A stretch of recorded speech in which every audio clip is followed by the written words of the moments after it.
Olá, muito boa tarde. Obrigada a você que nos assistiu do Brasil, de fora do Brasil, de qualquer lugar do mundo. Obrigada pelo seu carinho, pela sua audiência. Sempre um prazer ter você conosco, uma alegria entrar na sua casa. Te espero em todas as redes sociais da emissora. Eu te espero no nosso Instagram, te espero no Facebook. E a gente tem também o site www.hittv.com.br www.hittv.com.br. Através do nosso site, você acompanha a nossa programação ao vivo em tempo real. Tô sempre te esperando também no meu Instagram, @JaqueStefano, que a gente sempre tem um encontro marcado também por ali, para você acompanhar um pouquinho dos bastidores, do programa ao vivo e do meu dia a dia.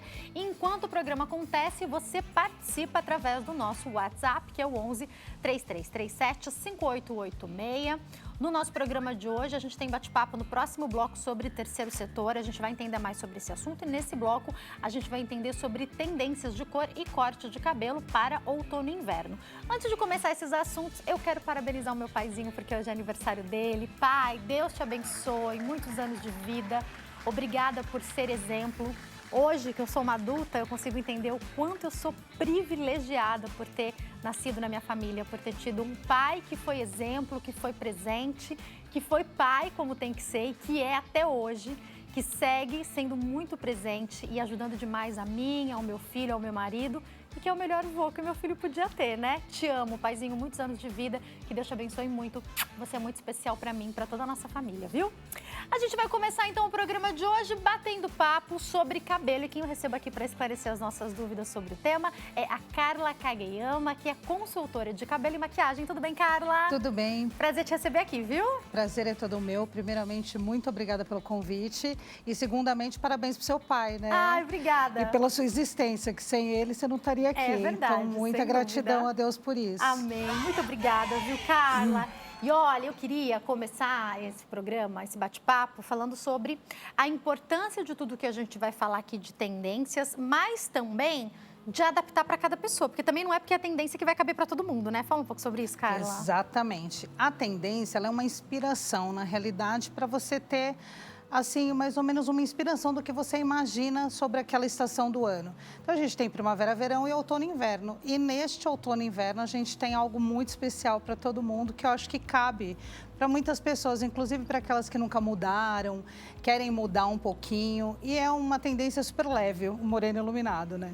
Que tem vindo em alta, né? Muitas Sim. mulheres que eu conheço, que em algum momento talvez vão ficar mais loiras, começam com morena iluminada, que eu acho que é algo que já traz uma luz, já mostra algo. Então, dificilmente a mulher não vai gostar. Pode ser que depois ela peça mais luzes ou que ela siga nesse esquema de morena iluminada, mas que preserva o natural da mulher também, né? Exatamente. Tudo começou com um beijo do sol, né? Que a gente fala que é aquele cabelo que toca o flash do beijo do sol e dá aquele brilho, né? No cabelo inicial.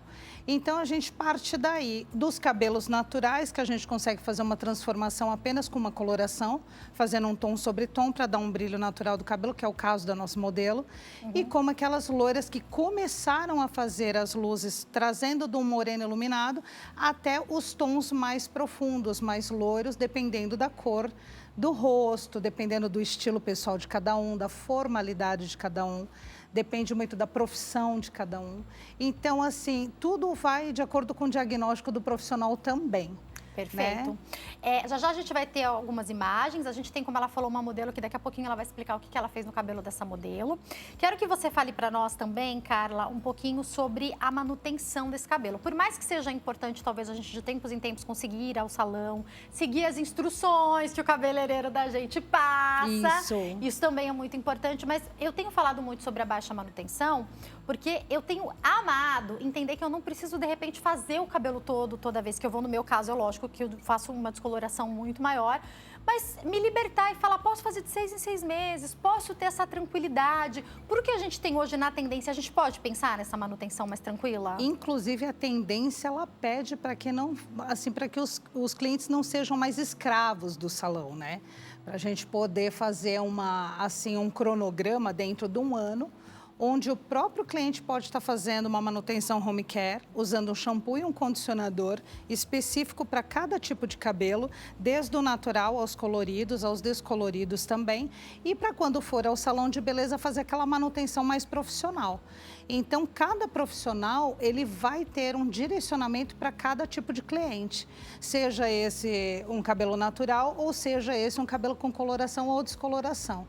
E é muito importante, Jaque, meu cabelo é natural, não precisa tratar. Precisa, porque a gente tem ação física, natural, química. Ou seja, às vezes você está em sua casa, você passa um secador de cabelo, uma prancha, isso já requer um cuidado, uma proteção do seu cabelo.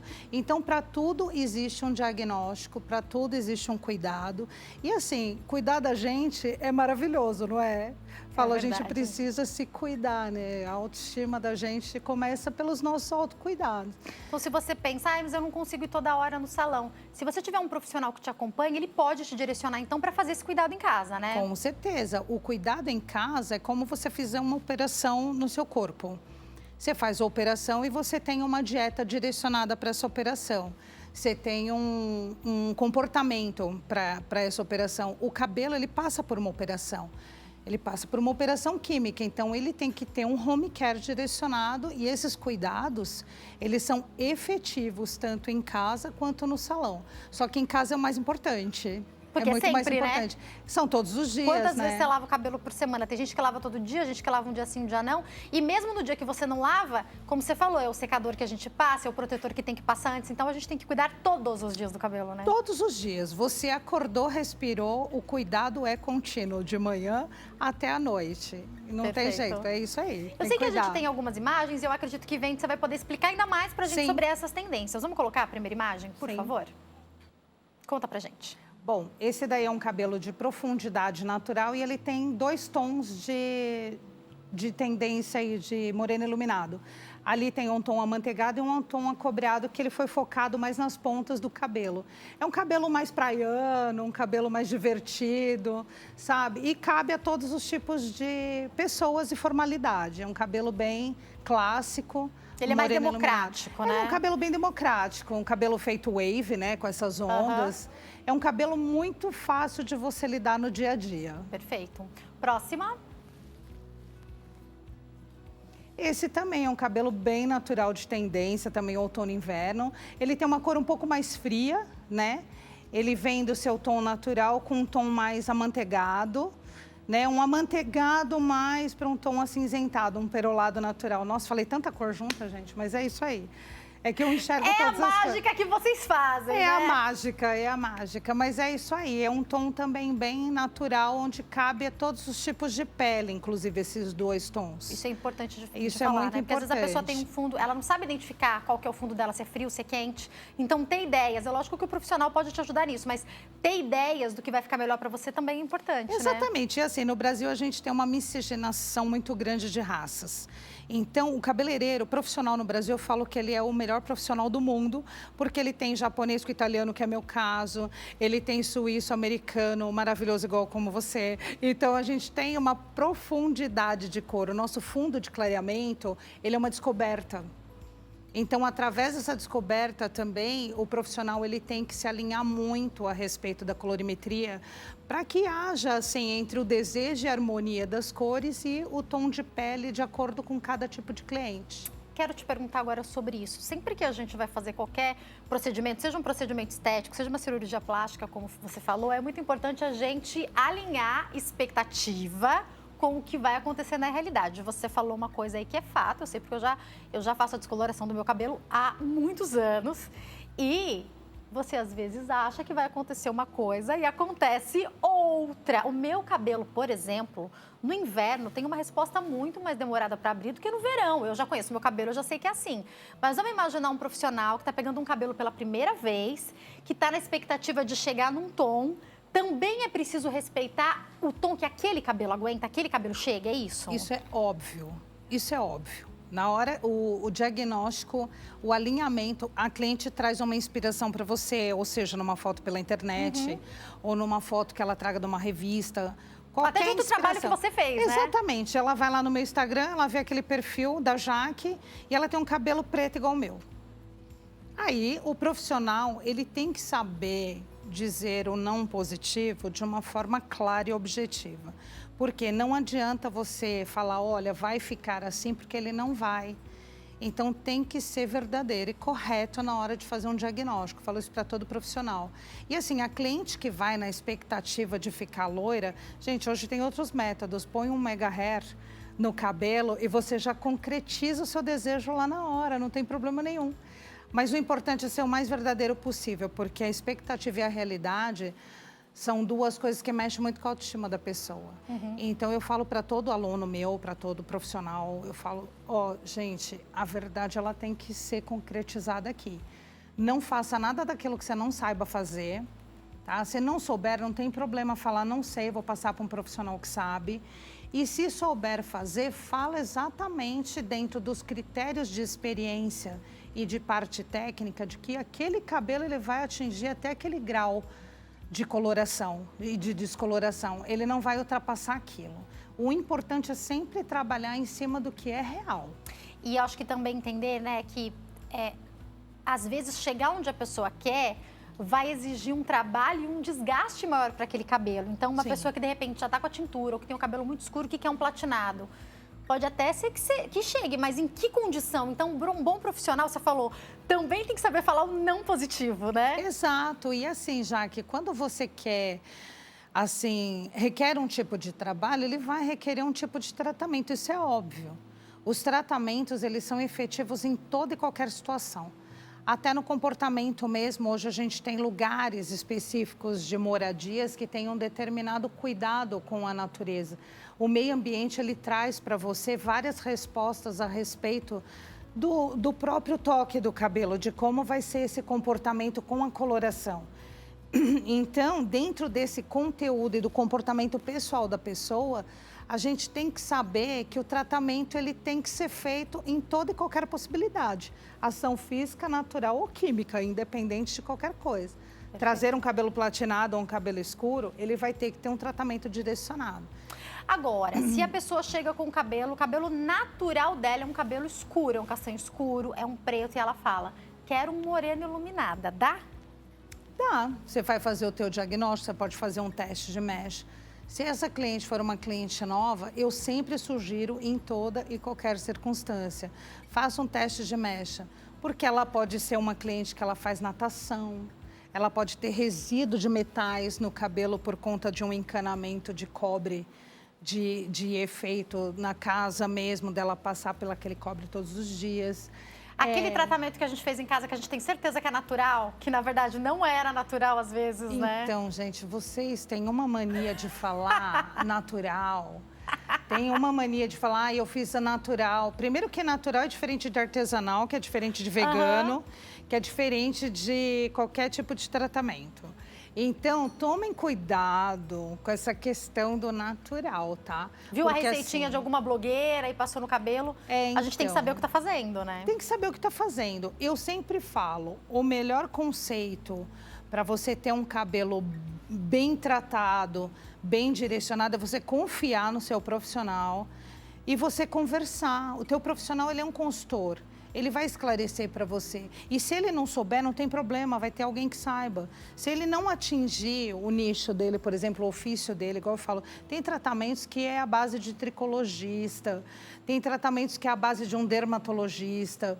Então, ofereça isso para o seu cliente, tenha parceiros. Tenha parceiros de dermatologia, tenha parceiros tricologistas, para que você tenha um cuidado especial com esse teu cliente. Porque, às vezes, um cabeleireiro compete a parte estética. Determinados tratamentos a gente não pode fazer. E talvez vocês ali, que estão cuidando do cabelo dessa cliente, às vezes, há muitos anos, perceberam que tem algo de diferente. Talvez vocês até imaginem qual é o diagnóstico, mas o papel de vocês ali é falar, eu vou até aqui, daqui para cá, vai, por exemplo, um médico, vai um dermatologista, assim como eles também, muitas vezes, em tratamentos, falam, olha, minha parte é essa aqui. Agora, daqui para frente, esse cronograma capilar, esse corte que vai ajudar o cabelo a ficar mais cheio, aí é com os cabeleireiros, né? Exatamente, igual eu tenho algumas referências de alguns médicos dermatologistas, assim, não são muitos, duas amigas minhas que são dermato, que às vezes elas perguntam alguma coisa na linha cosmética, para saber o que está mais em evidência, alguma coisa mais específica para a gente poder estar passando para ela em relação até cabelo de bebê, que é legal para tirar aquelas psoríases, né, que tem no cabelo. E elas têm todo o conhecimento médico, todo o efeito médico, mas existem cosméticos novos no mercado. E como assim, eu sou química e eu converso muito a respeito a questão cosmética, às vezes a gente troca, compartilha ideias em relação a isso. Perfeito. Você entendeu? Então, eu acho que isso tudo vale muito a pena. Você compartilhar, ter parceiros de trabalho como dermatologistas, como tricologistas e cabeleireiros mais jovens, que também estão chegando no mercado, vem assoberbado de informações. É um compartilhar legal, né? Eu acho que todo mundo é válido, tudo é válido. Até a cliente que faz coisas naturais em casa e que para ela deu certo a água de arroz na última enxágue do cabelo. Ok, deu certo para o cabelo dela. Ela viu alguma coisa, um tutorial de alguém que passa coisas importantes e ela viu um tutorial que tem uma água de arroz lá, que a água de arroz foi bom para o rosto dela, para o cabelo. Ok, não tem problema nenhum, porque não vai afetar. E também não quer dizer que vai dar certo para todo mundo, né? Exatamente. Agora, falar com o seu profissional até aquilo que você está fazendo em casa é importante, né? Ainda mais se eu cheguei para fazer ali uma descoloração, né? Isso não só é importante, como tem que ser dito. Porque a descoloração é uma coisa muito profunda que não sai só o pigmento, só a melanina do cabelo. Ele sai todas as propriedades de nutrição. Perfeito. Então precisa ser reposto tudo isso para o cabelo ficar saudável novamente. Tá. A gente tem mais uma foto que eu vou colocar. Enquanto a gente coloca essa foto, inclusive, nós vamos até a modelo, tá? Pode colocar a próxima foto para ela comentar? Comenta pra gente, por favor, esse cabelo enquanto a gente caminha pra cá. Por favor, Cá. Esse cabelo, ele tá com o cabelo bem natural e ele foi feito só a parte da frente com um leve moreno iluminado também, que é uma tendência super alta, de fazer o contorno do cabelo e num tom mel, no tom mel e no tom caramelo. Esse cabelo é um cabelo para quem quer começar a clarear o cabelo. Não tá o cabelo todo muito forte, não. Mas provavelmente quem olha de frente, como você falou, o contorno já tá um pouquinho mais marcado, já vai dar uma né? super diferença, né? Porque a pessoa pegar esse cabelo natural, tá? Com essa profundidade num tom 6, que é um louro escuro mais ou menos, né? E a pessoa pegar e fazer esse contorno do cabelo aí já dá toda a diferença, já fica toda feliz já. E se bobear, se gostar, daqui a pouco já tá pedindo mais, né? Daqui a pouco ela já tá loira igual você, né? Porque na vida A gente sempre começa assim, né? É, quando começa no moreno iluminado, já quer ficar igual a Jaque. Não já. é que a gente brinca, que a gente não envelhece, a gente fica que inclusive loira, teu cabelo tá maravilhoso, muito viu? Obrigada, Tá muito meu amor. bonito. Obrigada. Tô recebendo aqui a Tamara, que é a nossa modelo de hoje. Tudo bem, Tamara? Seja bem-vinda, viu? Obrigada. Conta um pouquinho pra gente o que você preparou aqui pra contar pra nós do cabelo da Tamara. Olha, a Tamara é um truque, tá? Porque o cabelo dela é maravilhoso, o cabelo dela é super natural. Ela chegou, né, com esse cabelo bem natural lá no salão. Segura pra mim um pouquinho, por favor. Aí ela falou que ela também queria fazer só um moreno iluminado. Aí a gente só deu uma iluminada na base do cabelo dela, tá? E assim, esse cabelo, gente, de verdade, ó, ele tem só uns flashes de moreno iluminado. Ele é bem leve e esse cabelo é um moreno iluminado autêntico de outono e inverno, que seria só um beijo do sol. Bem pouquinho, Ele que tem já dá uma diferença. bem pouquinho, que dá uma super diferença. Se você puxar um zoom assim e der um brilho de câmera, dá pra perceber. Estamos vendo bem. Deixa eu conversar um pouquinho com ela, então. Tamara, segura aqui, por favor, o microfone, que eu queria saber uma coisa. Eu tenho algumas amigas que são morenas que elas têm pavor de puxar luzes e ficar loiras. Enquanto tem algumas como eu, que amaram ficar loiras, a gente tem algumas mulheres que falam, não vou nem fazer uma brincadeirinha, porque vão me deixar loira demais. Esse já foi seu caso em algum momento? Já foi o meu caso, eu já passei por isso. Eu fiz isso no meu cabelo, inclusive, e a questão foi justamente o que vocês conversaram, o pós, o cuidado. Então, o quanto é fundamental quando você quer fazer um procedimento como esse, você ter as orientações corretas para você conseguir cuidar adequadamente do seu cabelo, porque realmente o cabelo tem uma pigmentação e você tira isso vai ter um preço, né? Então, além disso, é muito importante justamente essa questão. Um profissional de confiança que vai te acompanhar, vai te orientar e vai te trazer essa clareza sobre esse novo cabelo que você está se propondo, mas é desafiador. E agora, Tamara, é pouquinho, como a gente falou, são poucas mechas e tal, mas e a diferença que você viu quando você olhou no espelho? Porque faz bastante diferença, né? Faz muita diferença. Eu amei, né? A Carla, ela é extremamente talentosa, eu falei para ela o que eu queria, ela me mostrou o que seria possível dentro do meu estilo de vida, porque eu sou uma pessoa que eu não gosto de ficar horas cuidando do cabelo, ficar tem que horas ser prático fazendo. para você, né? Exatamente, porque tem que ter hidratação, a reparação, a nutrição, você tem que ter esse cuidado, essa atenção. Eu falei para ela tudo que eu queria queria, mas falei para ela que eu já não gostava muito de cuidar e ela conseguiu me entregar esse cabelo maravilhoso, que tem, assim, um efeito de luz lindo, fica elegante, fica perfeito. Obrigada, Tamara. Imagina. Carla, eu queria que você falasse para nós justamente isso, que é o fato do cliente ter que falar a verdade também, né? Se é uma cliente que fala, olha, eu tenho pressa, não adianta me fazer um corte que precisa de finalização, ou me deixar com uma cor que vai precisar de extremos cuidados, isso também é importante alinhar, não é? É muito importante. Assim, ao longo da minha carreira, né, 25 anos e algumas coisinhas, a gente chega num patamar de vida profissional que a vida é assim, você chega no teu cliente e você vai na transparência, você pega uma esponja e você suga todas as informações. Quanto mais informação você tiver do seu cliente, quanto mais informação o cliente te der, o resultado do processo vai ser o mais, assim, vai ser o resultado melhor, é mais assertivo possível. É essa palavra, ele vai ser o mais assertivo possível. Por quê? A pessoa que tem um condicionamento físico, que vive na academia como Tamara, sabe? Curte, assim, um cabelo meio que enrolado no coque. Já falei, enrola esse cabelo depois de seco. Quando ele estiver molhado, não faça isso, porque estilaça o cabelo. Toma cuidado com prender cabelo molhado, porque vai arrebentar, sabe? Então, são em pequenas informações que a gente tem obrigação, como profissional, de externar. E aí você falou um ponto-chave para a gente caminhar aqui para o fim do nosso bate-papo, Carla. Você falou do caso dela, é de entender o estilo de vida da pessoa que você está arrumando o cabelo. Então, é uma pessoa que malha muito, é uma pessoa que vai todos os dias à academia, vai lavar o cabelo todo dia? Não tem tempo de lavar o cabelo todo dia, vai lavar algumas vezes por semana. Isso tudo também é importante para essa escolha, né? Tudo. Uma boa colocação que eu coloco para você, eu pergunto se ela é uma monja ou se ela é uma executiva. Dali você toma partido. Perfeito. Sabe? Ou você fica em casa e cuida do seu estilo de vida em casa e a gente vai cuidar de um cabelo em casa, bonitinho, ou você vai só para o salão, ou você não faz nenhuma dessas duas coisas, aí a gente dá um puxão de orelha, vamos cuidar direito. Quer colocar química no cabelo? Quer ter um cabelo colorido? Dentro do perfil que você queira, não importa se ele é muito loiro, se ele é pouco loiro, colocou química no cabelo, a gente vai tratar. E não colocou, vai tratar também por conta do sistema ambiental. Perfeito. Tá? Para quem quiser entrar em contato, vou deixar o Instagram, @estudiocarlacagayama, passando para vocês. Parabéns. E o arroba, porque ela falou que é difícil mesmo acertar o nome, né? Mas deu certo aqui. E também tem o @Carla_Kageyama_consultoria, certo? Isso, a consultoria eu trabalho mais nos e-books para profissionais da área de beleza. Voltado para quem trabalha nessa área, Voltado né? para quem trabalha. O estúdio são para clientes e a consultoria é para quem trabalha. Eu tenho e-books que dá para todo mundo adquirir no Brasil inteiro. Carla, obrigada por ter vindo. Obrigada Prazer a você. receber vocês aqui, viu? Obrigada por ter vindo também. Enquanto eu vou me preparar para dar um recadinho, eu só queria que você explicasse para nós, para a gente caminhar aí para o fim do nosso bate-papo, para tons como esse, para o morena iluminada, é necessário descolorir? Ou em alguns casos dá para direto só passar tinta? Vai depender. Explica um pouquinho para nós, por favor. Tinta não clareia a tinta, tá? Então, para cabelos naturais como o da Tamara, por exemplo, a gente fez diretamente com coloração. A gente fez com uma coloração com uma altura de tom de um 913, com um oxidante de 30 volumes. Aí a gente conquistou essa cor, porque o fundo de clareamento dela, ele já me deu essa oportunidade de fazer um tom sobre tom. E agora eu vou para o intervalo e daqui a pouquinho eu tô de volta.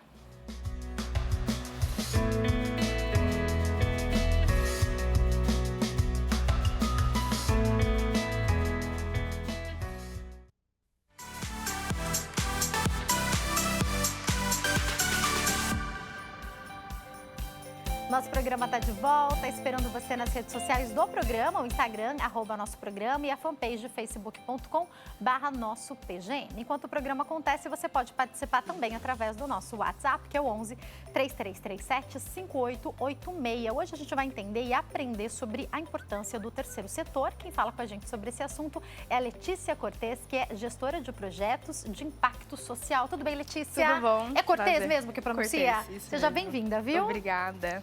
Letícia, vamos começar entendendo e partindo do princípio que por mais que a gente ouça e leia fala muito, eu tenho certeza que as pessoas ainda têm alguma dúvida do que seria exatamente o terceiro setor. Sim. Você pode explicar para nós? Claro. O terceiro setor, ele é o conjunto de ONGs, associações, fundações, instituições filantrópicas, onde o fim da execução do trabalho do terceiro setor é promover o bem-estar e mundo, uma sociedade um pouco mais justa e igualitária. Então, ele vai atuar diretamente em impacto social.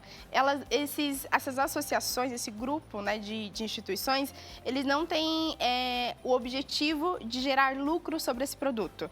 O que importa é o impacto e o resultado desses impactos, quais transformações eles movimentam no mundo. E por que a gente chama de terceiro setor? Porque o primeiro setor é o governo. O governo, o Estado, que cuida das instituições públicas. E aí a gente tem as empresas privadas. As empresas privadas são as que fornecem algum tipo de produto, serviço para a sociedade. O terceiro setor, ele atua nas problemáticas da sociedade. Então, ele vai atuar dentro do sistema ambiental, cultural, social. São essas áreas, basicamente, que ele atua.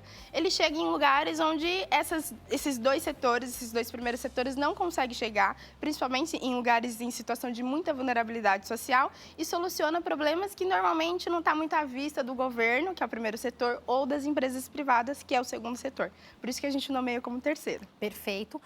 Você falou algo que eu queria enfatizar aqui para explicar para quem está nos assistindo. Por mais que, de alguma maneira, esses projetos que são criados por essas organizações possam gerar dinheiro, o objetivo é que essas organizações sejam sem fins lucrativos. É isso, né? Exatamente. Elas obviamente utilizam do dinheiro para executar o seu trabalho, então elas conseguem tanto com a empresa privada quanto com o governo, então os dois setores são os que financiam as ações desse setor, mas o objetivo não é lucrar em cima disso, o objetivo é o quanto a gente gerou transformação a partir desse impacto, desse projeto. Então, eu instalo um projeto social, por exemplo, na periferia da Zona Sul, no Capão Redondo. As minhas métricas não é de venda, é de acesso, quantas pessoas acessaram aquele meu projeto, quantas pessoas passaram por ali, quais foram as transformações a longo prazo, é uma outra métrica que se usa dentro do terceiro setor. Então, o dinheiro, ele entra, obviamente, porque a gente precisa executar os trabalhos, mas ele não é o principal, ele não é o foco principal. Eu queria te fazer uma pergunta. Eu sei que tem muitas pessoas, eu espero que tenham muitas pessoas bem intencionadas, mas eu acredito que para a gente abrir uma ONG, para a gente ter um grupo, uma instituição dessas, vai além. É necessário você ter alguma noção do que você está fazendo. Porque eu posso, de boa fé, decidir que eu quero ir para alguma comunidade que tem perto da minha casa, ensinar as pessoas a se comunicarem melhor. Legal, bonito.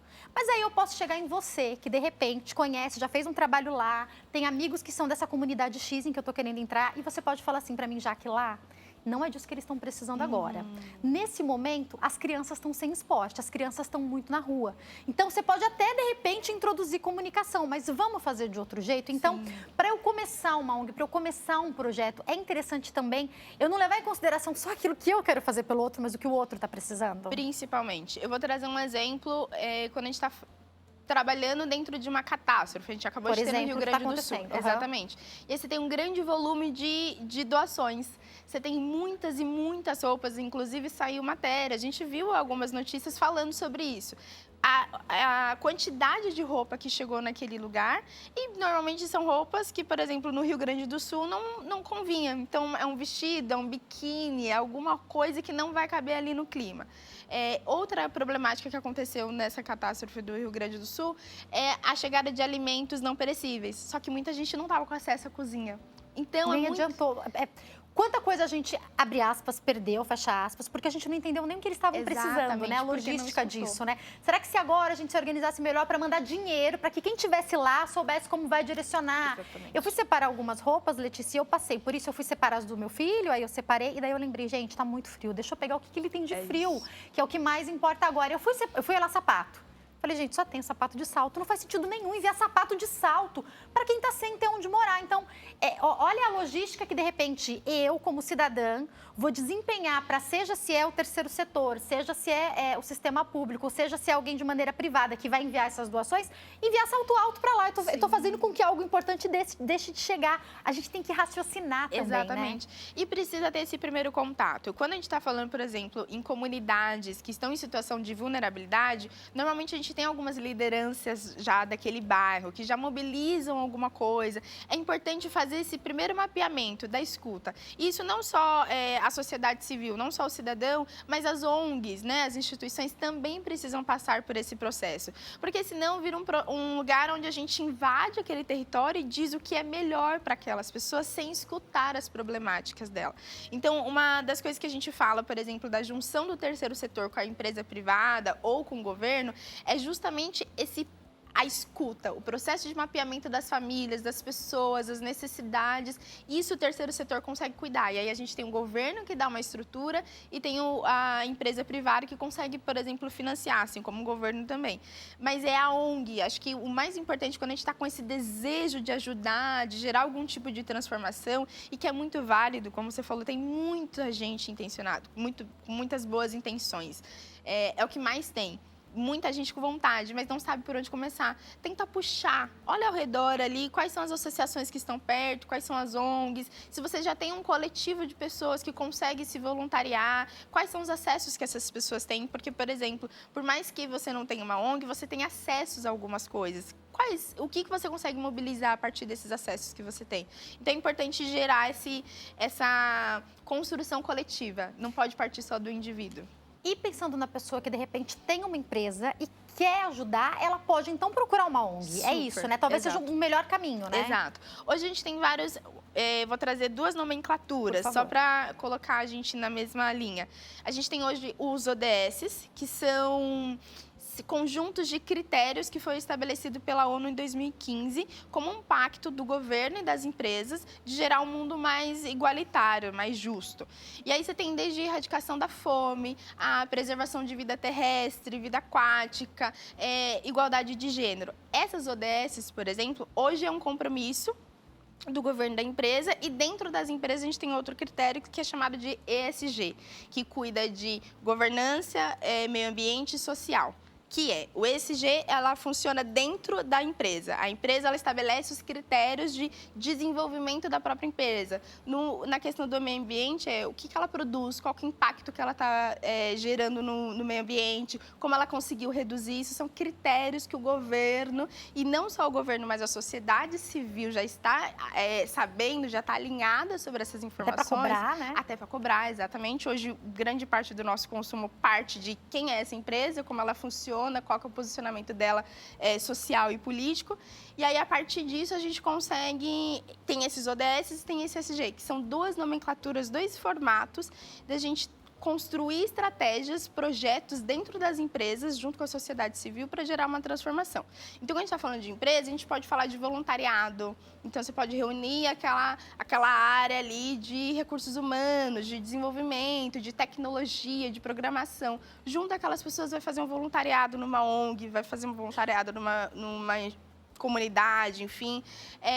Você tem, por exemplo, temáticas de diversidade e inclusão, levar essas temáticas para dentro da empresa também, você já está gerando algum tipo de transformação e fazendo disseminação. Você pode fazer doações diretas também para essas instituições que super abarcam, pode propagar algum tipo de projeto. Eu tenho ideia de fazer um projeto aqui, tenho pessoas, posso ir lá, a empresa pode cuidar dessa parte, gerir esse projeto, vocês nos ajudam em outras questões.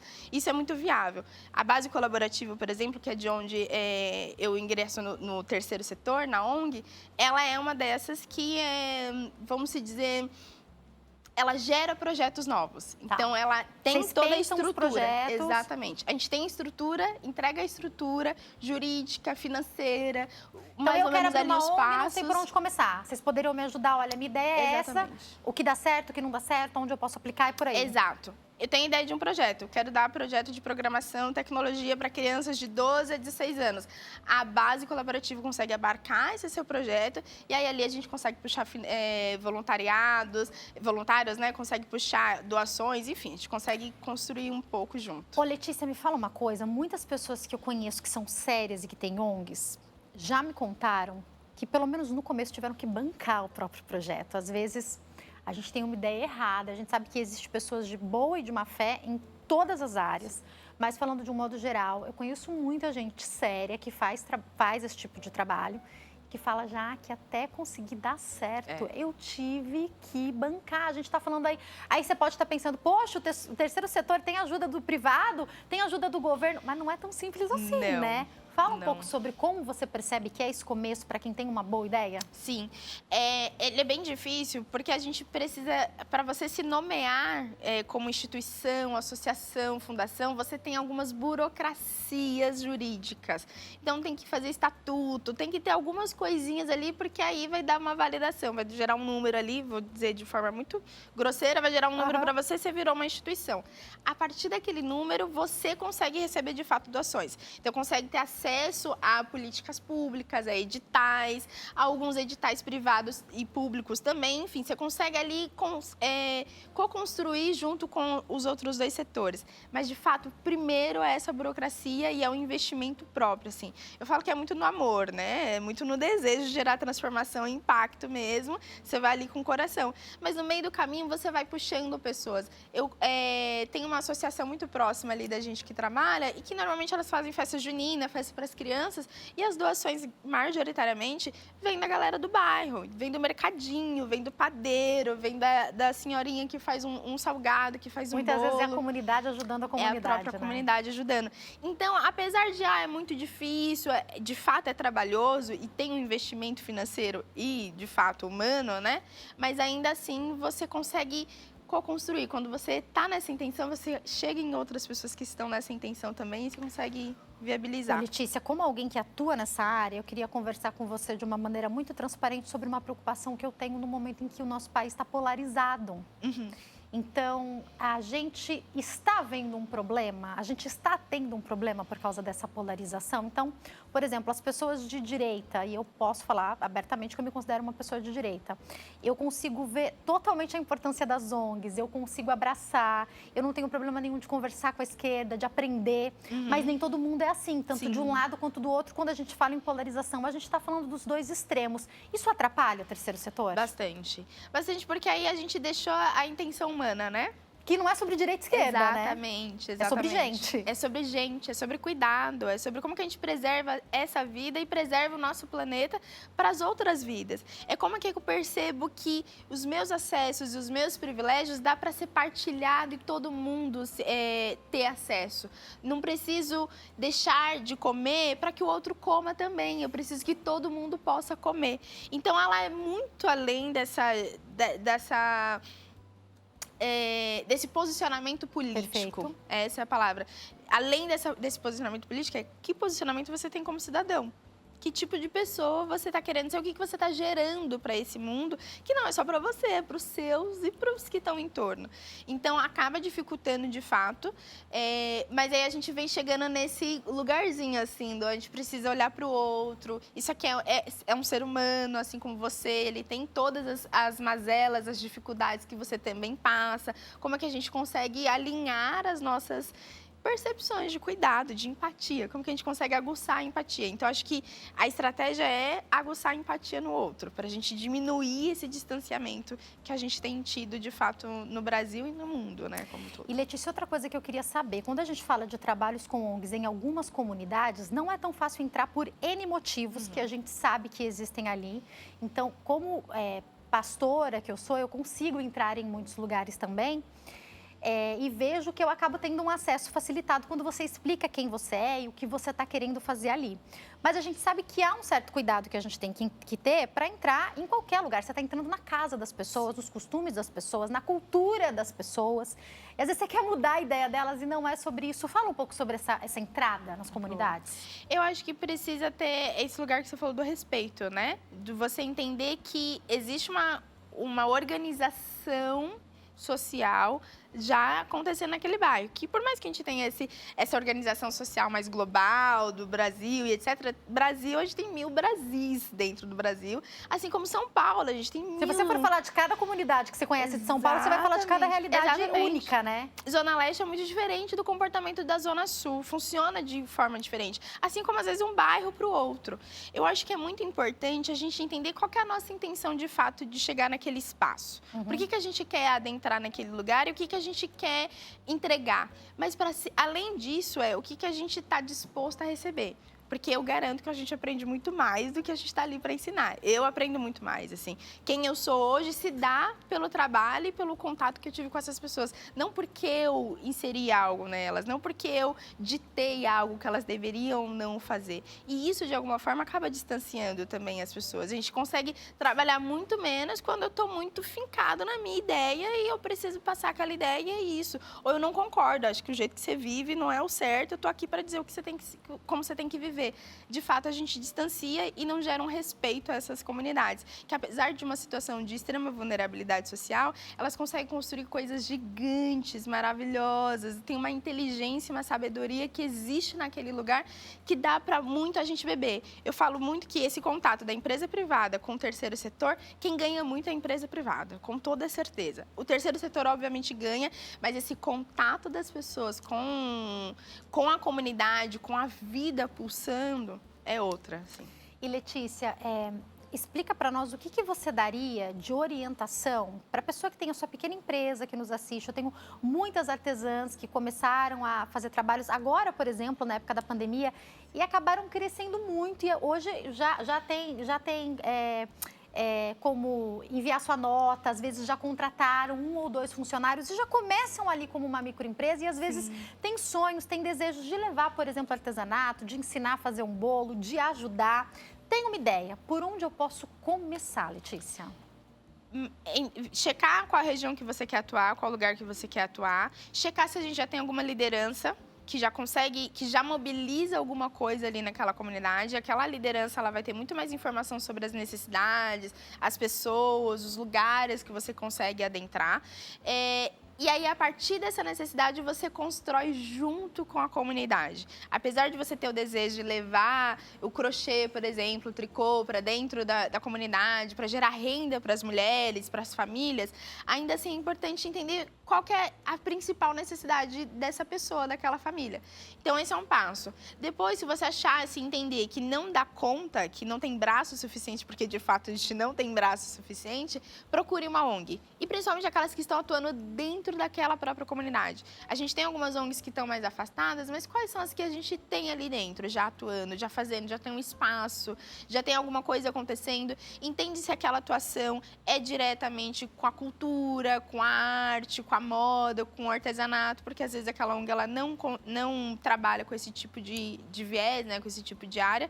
Então é importante fazer esse mapeamento geral primeiro do porquê eu quero, aonde eu quero atuar, quem são as pessoas que conseguem me ajudar e contribuir com isso. E aí a gente entende se vai ser um voluntariado, se vai ser por meio de doação, se vai ser por meio de algum projeto, enfim. Pode ser algo maior, pode ser algo menor e pode ser algo sazonal também, não pode? Exatamente, pode. Super aberto de, eu quero fazer uma festa para as crianças no Dia das Crianças, no Natal. É tudo muito fácil de se fazer, de fazer acontecer. Mas é importante estar muito ligado às pessoas que já estão atuando no território. Eu acho que esse é o minha principal dica. Tenta enxergar quais são as pessoas que já estão atuando ali e tentar se conectar com elas. Elas vão te dar o melhor caminho, o melhor jeito de fazer acontecer. Ô Letícia, e como segurar e entender mais quando a gente fala a respeito do julgamento? Porque é muito fácil a gente começar a conversar. Por exemplo, eu acho que a necessidade dessa comunidade, dessas mulheres, é que elas estejam no mercado de trabalho. Aí você olha e começa a julgar a realidade dela, porque tinha que fazer assim, tinha que fazer assado. Quando essa mulher, se você sentar e conversar qual foi a estrutura familiar, o que foi dado para ela, por que ela chegou ali, com certeza o seu julgamento é barrado. Queria que você falasse um pouco sobre isso, porque muitas vezes a gente vai oferecer algo e que as pessoas aceitem o que a gente está oferecendo, mas dentro da realidade delas não é aquilo que elas precisam, exatamente, né? Exatamente.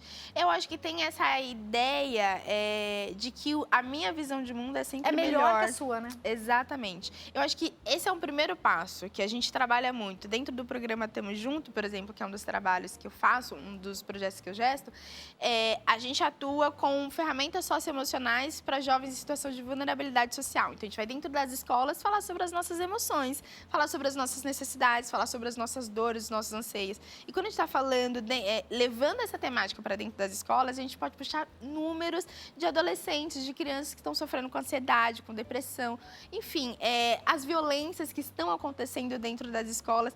E aí a gente entende que, apesar da gente precisar resolver um problema que já existe, a gente vai precisar remediar, que é a partir da conscientização. Então, eu entendo que o julgamento, esse momento em que a gente tem a necessidade, a vontade de ajudar, mas a gente quer impor a nossa vontade sobre o outro, vai precisar primeiro de um processo de 2 passos, 3 passos antes de falar, cara, preciso limpar um pouco a minha consciência aqui e entender qual que é a minha intenção de fato, qual que é o que eu quero gerar a partir disso. Eu quero fazer bem pro outro ou eu quero impor o que eu acho que é bom, né? Porque às vezes a gente vai com uma ideia e a gente faz isso na criação dos filhos, né? Às vezes eu olho e falo, eu quero que meu filho tenha a profissão X porque eu acho que é uma profissão linda e maravilhosa, mas não é aquilo que ele quer, não é aquilo que é sobre ele, não é isso que é natural dele. Então a gente tem que respeitar. É sobre isso também, né? Respeito. A gente não tá nem falando que é por mal, a gente tá imaginando aqui que sempre, a gente sabe que às vezes não, mas que sempre é pro bem, né, Letícia? A gente vai por essa Eu tenho linha. 1 minutinho para finalizar, vou passar aqui já os seus contatos, mas fala mais do Tamo Junto pra gente. O Tamo Junto, ele nasce dentro da base colaborativa, é isso, eu trabalho naquela ONG,